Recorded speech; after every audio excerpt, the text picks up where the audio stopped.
kegelapan selalu menyimpan rahasia yang tak terucapkan. Di tanah Nusantara ini ada satu rahasia kelam yang diwariskan turun-temurun. Sosok yang gaunnya berwarna merah darah. Selamat datang di Zona Gaib. Malam ini kita akan membuka arsip teror kuntilanak merah.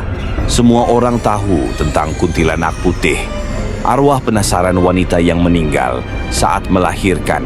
Tapi ada varian yang jauh lebih ditakuti. Bukan yang putih, tapi yang merah. Konon, kuntilanak merah adalah arwah wanita yang meninggal membawa dendam dan amarah yang luar biasa. Energi kebencian yang begitu kuat mengubah gaunnya menjadi merah. Sosok inilah yang menjadi pusat dari cerita kita. Kisah nyata dari seorang pria bernama Bayu. Semua berawal saat Bayu kembali ke rumah tua peninggalan kakeknya untuk merawat sang ayah. Rumah dengan halaman luas yang ditumbuhi satu pohon beringin yang sangat besar dan angker. Malam pertama, semua normal. Tapi di malam kedua, teror itu dimulai. Sekitar jam 1 malam, Bayu mencium aroma bunga kamboja yang sangat wangi di dapur. Aneh, pikirnya, tidak ada pohon kamboja di halaman. Tiba-tiba, aroma itu berubah dari wangi bunga menjadi bau anyir darah yang menusuk hidung. Bau itu seolah berasal dari arah pohon beringin. Malam berikutnya, gangguan itu bukan lagi aroma, tapi suara.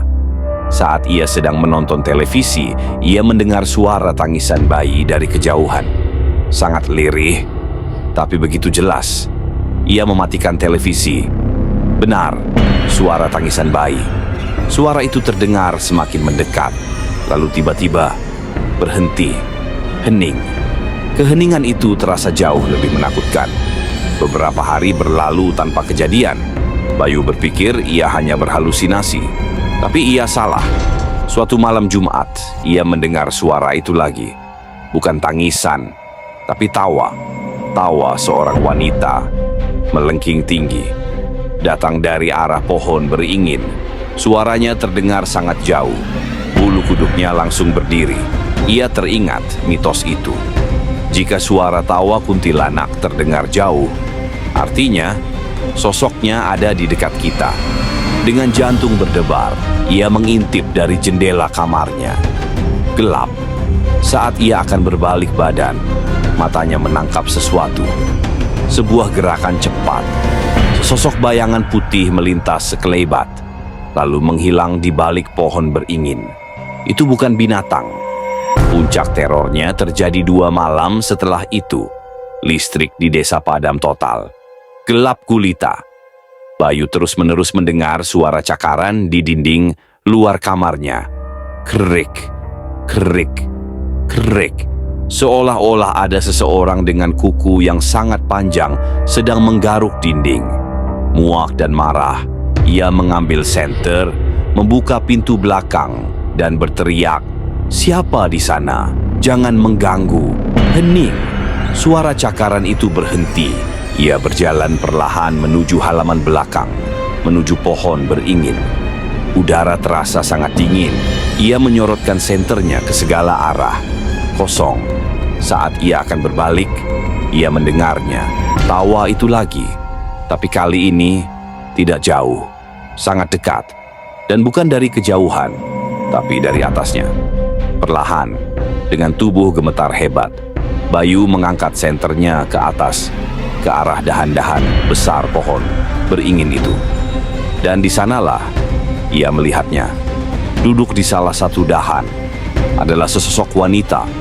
Rambutnya hitam legam, terurai panjang hingga hampir menyentuh tanah.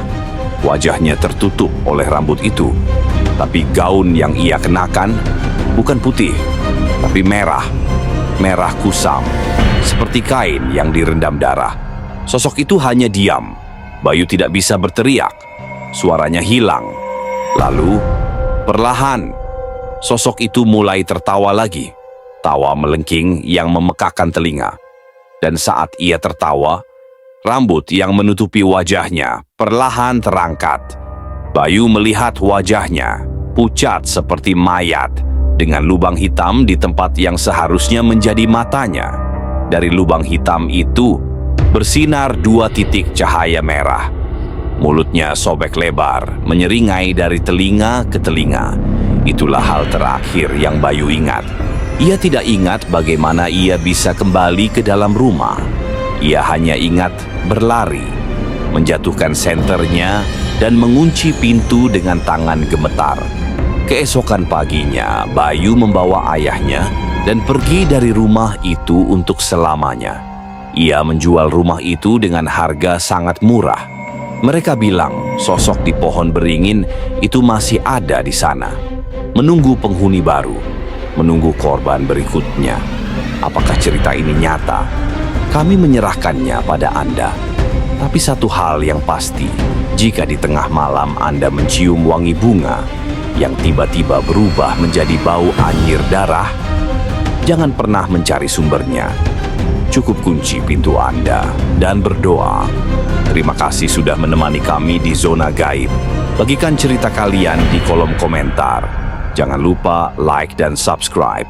Sampai jumpa di penelusuran kisah mistis berikutnya. Tetaplah waspada, karena kita tidak pernah tahu siapa yang sedang memperhatikan kita dari kegelapan.